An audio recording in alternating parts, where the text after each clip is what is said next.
Welcome to the Kill Count, where we tally up the victims in all our favorite horror movies. I'm James A. Janice, and today we're looking at the Banana Splits movie, which premiered at Comic-Con in 2019. The Banana Splits movie is based on the Banana Splits Adventure Hour, a Hanna-Barbera jam created by Sid and Marty Krofft that originally aired on NBC from 1968 to 1970. Not gonna lie, I had never heard of this show before this movie came out, but Chelsea was familiar with it, so what the fuck do I know? The show featured the same anthropomorphic furries that are in this feature, and they were in a band, and they would introduce various segments that mostly consisted of cartoons. Cool! How the fuck did this become a horror movie? It may have something to do with Five Nights at Freddy's and its perpetually postponed film adaptation. I guess originally, Warner Brothers was going to make the Five Nights movie, but the rights went to Blumhouse instead, and so Warner Brothers, under their subsidiary Blue Ribbon Content, decided to make a different movie featuring murderous animatronics, and they based it on the Hanna-Barbera show because the Banana Splits characters were already kind of off-putting. I think that a lot of children's television is innately creepy. For what it's worth, I think the result is a fine slasher. The writing's a bit forced at times, and there's some wonky editing here and there, but I appreciate the tone it manages to hit. It's cheesy, but not saccharine, self-aware, but not cynical, and funny, but not mean-spirited. Plus, it's got some crazy good gore, so much so that I can't put it all in the public version of this episode. And hey, the score was composed by Patrick Stump from Fall Out Boy, who also did an awesome cover of this earworm of a theme song.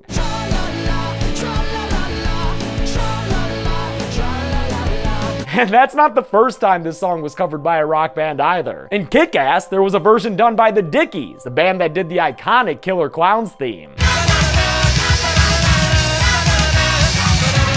If you want to tra-la-la and have a good time with this movie though, you're gonna have to buy into it, which mostly means accepting that the Banana Splits characters are completely mechanical animatronics, even though they're clearly played by people in suits. But come on, just go with it, cause then you get to see stuff like this. That's totally worth it. Let's go on and get and meet the Splits, cause it's time to get to the kills. The movie begins with a TV show opening that introduces us to all the members of the Banana Split show. There's a doofy dog named Fleagle, a crazy ape named Bingo, a lion named Drooper, and a cute elephant named Snorky. Am I forgetting anyone? And featuring Stevie! Aw shit, of course! Stevie! Guys, I would kill to play Stevie. The Banana Split show is beloved by kids everywhere, like Harley here, whose favorite member is Snorky. He's even got a costume of the trunky bastard. For Harley's birthday, he and his family are going to a live taping of the show. The tickets were bought by Harley's mom Beth, much to the disappointment of Harley's dad Mitch, who thinks that Harley is too old to be into this kind of thing. But I don't know, man, kid's got a unicorn on his cake. Seems like the right age demo to me. Joining Harley for his birthday adventure is his half-brother Austin, son of Beth but not of Mitch, whose best idea for a birthday present is an umbrella without the umbrella part, and a girl from Harley's school named Zoe, called in as a seat warmer when Harley's only real friend got too sick to go. But that show's for babies. Oh, and suddenly you're so mature. You have bunnies on your undies. Blast! Bested by the bunnies once more. They arrive at the studio and drive to the back of the lot in a long sequence with a lot of ADR. The Banana Splits is me and Austin's favorite show. Really? I'm sure she really loves the show. I hope Snorky does the Snorky Shuffle. It's so funny. He's totally gonna do it. He does it every time. Why is this segment so long? We meet some other wacky characters, also there for the taping, that include Dadager Jonathan, who wants his daughter Parker to be a star, and Thad and Poppy, the type of social media influencers who make me hate it when I'm called a social media influencer. The woman in charge of herding these crazy cats is the studio's Paige named Paige, who Austin kinda hits on, but in a cute, awkward way, which seems to work. I think she's on the same page as here, Austin. The Banana Splits roll up in their little banana buggy and nearly run over Harley, who like, where the fuck are your survival instincts, kid? They drive away from their fans and march their mechanical asses into a workshop where their inventor and maintenance man, Carl, chastises them for almost hitting a kid. He gives Drooper a painful looking update, during which a random programming error turns the code a scary red color. But even though inside his heart is breaking and his faux fur may be flaking, Drooper's smile still stays on, because the show must go on. While that Carl guy's the dude who created the Banana Splits animatronics, this Rebecca lady is the person who runs the Banana Splits show. That is, until network exec Andy tells her that the show is #canceled. What, did Flegel say something racist? The show's cancellation is kind of the catalyst for the whole movie, but I've gotta say, Andy sounds like he's making it up on the spot when he explains why he's axing a show that apparently still gets good ratings. Yeah, but it's old and stupid. And I want to do something cool and edgy, so today's your last show. The final live show gets started, and the crowd is treated to a bunch of wacky hijinks until Drooper misses his cue to come on stage, which means Stevie, the baddest motherfucker around, is gonna have to cover for him. We have to get Drooper out of Mr. Walderscheid's fence. Again. Haha, great work, Stevie, yeah! Is that man dressed like a child? Well, yeah, but... That's Stevie. Nobody really likes him. Hey, nobody really likes you, Harley. How about that? One of the show's segments is a game straight out of Double Dare called Sloppy Time. It's sloppy time. And it looks like they made them extra sloppy for yous. They know how yous kids like them sloppy. Yo, and by the way, Carl must be a genius. That is some sophisticated AI to be throwing them pies like that. Obviously, in real life, the Banana Splits were played by people in suits. And director Danishka Esterhazy decided that instead of actors or even stunt performers, she wanted dancers to play the roles, to best mimic the movements of an animatronic. So shout out to the dudes underneath these clunky ass suits. Terry Sauls, Buntu Plam, Corey Clark, and Brandon Bragum. It takes a lot to perform wearing cumbersome costumes like that. Those things are so hot. I don't know how they're doing it all day. They're really like the heroes of this film, I think. One of the kid competitors takes a plunge into a ball pit and uses a hammer to win the game. She took it down to Hammer Town. If that voice sounds familiar, it's because all three of the Speaking Splits characters were voiced by Eric Bauza, a Canadian voice actor who's done a ton of work and is currently the voice of Bugs Bunny, Daffy Duck, Marvin the Martian, and other major Looney Tunes. Those are not easy roles to get. And because I love watching voice actors do their thing, I just want to commend Bauza on all the voices he does here, like how he replicates Alan Melvin's southern drawl for Drooper. For his voice, you know, he kind of had the droopery kind of voice, so we kind of had that southern drawl, very slow, and that's what we did. Does a Ross Perot-ish twist on Dawes Butler's voice for Bingo. And for that, he was, you know, again, much more high-pitched. Again, a little bit of that weird southern drawl. And does an excellent imitation of Paul Winchell's Tiggerific voice for Flegel. The amount of power and energy that he brings to this character, and then the floppiness of it all. I don't want to spit on you. As for Snorky, he doesn't talk. Deal with it! Paige goes to Stevie's dressing/janitor room, where she finds him lounging inside looking like a McPoyle. He's drunk and angry because he's fifth billed on the show and gets no respect. They wait for the puppets. They can wait for me. Don't you worry about Stevie there, Paige. I mean, look at him. He's the spitting image of professionalism. On his way to the stage, Stevie overhears Andy saying that the show has been canceled and that the animatronics will soon be decommissioned. He walks away, looking way too happy about his imminent job loss, but I guess it's because he's excited that the puppets will soon be no more, since after he returns to the stage for the show's big finale, he whispers to Drooper that his days are numbered. Drooper spins the wheel of endings, which, as always, lands on Rockout. And let me just say, I am living for Stevie's sweaty, drunken dancing montage. Yeah, also, heads up, the Tra-La-La theme song will fucking burrow itself into your brain.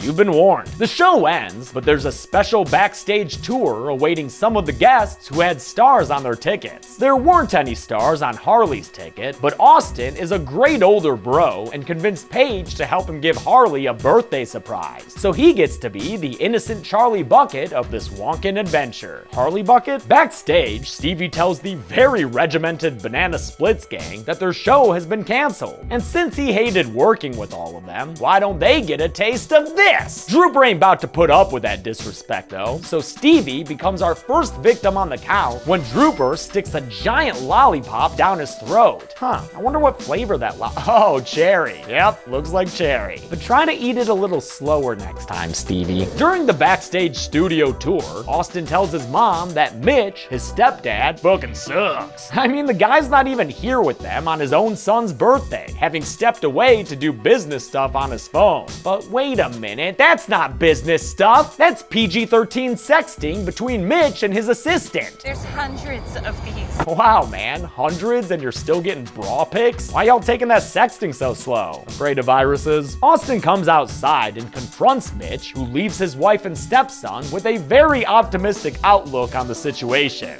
Guess whose night just freed up? Yeah, that's definitely one way of looking at it. Inside, the tour has fallen apart almost as quickly as Beth and Mitch's marriage, with Jonathan running off to find a producer to look at Parker, Paige chasing after them, and Thad and Poppy leaving to go explore the rest of the studio, you know, for the gram. That leaves Harley and Zoe to meet the Banana Splits by themselves. But even though Drooper's a cool duders to them, Harley really wants to meet Snorky, who's nowhere to be found. He's too busy outside stalking down cheating husband daddies. Jonathan finds Rebecca and, believing her to be the producer who can make his dreams come true, tells Parker to begin their rehearsed routine. What you gonna do with all that junk inside your trunk? Stop.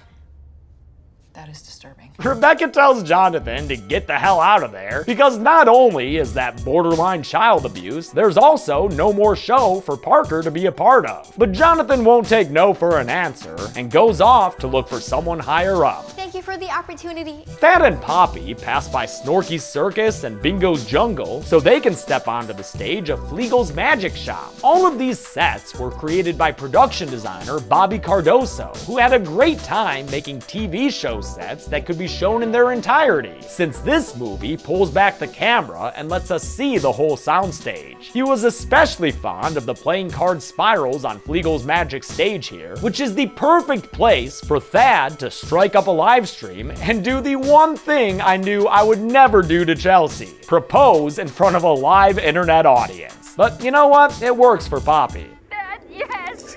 Yo, she said yes. So great, these two are good for each other. That's nice. Too bad Fleagle is here, and he doesn't like people trespassing on his magic stage or live streaming his secrets. Banana Cadabra. Presto destructo. Fuck your phone. Fleagle pushes Thad into a magician's box and locks him inside, then forces Poppy to assist him as they reenact that kill from Leprechaun 3 by sawing the magician's assistant in half. With a final push of the saw, Thad is properly killed, which you can tell because he has blood coming out of his mouth.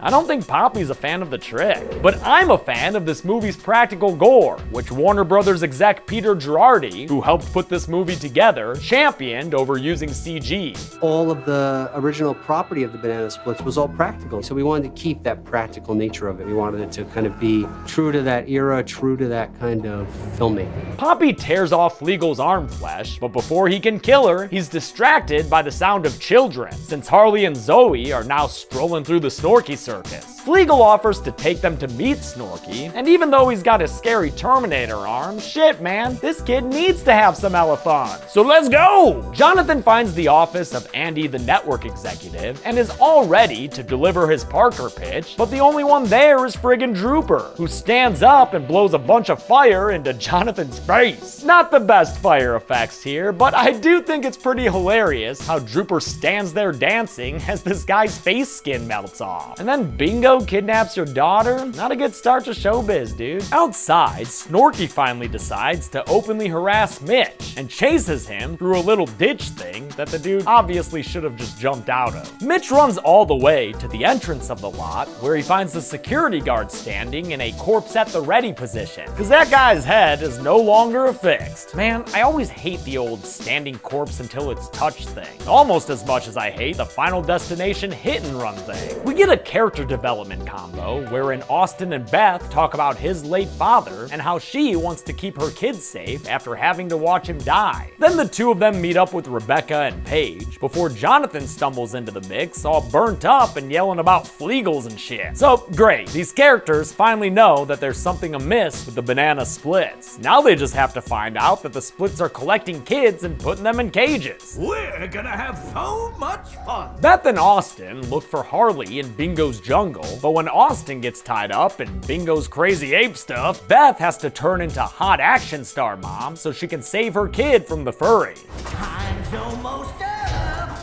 For you. It's actually surprising how easy it was for Beth to toss Bingo aside like that. She even de-armed the ape in the process. She and Austin find Poppy still at the side of her slain fiance, but since Beth can relate to her, what with the whole dead husband thing, she's able to convince Poppy to go with them so they can all stay safe in numbers.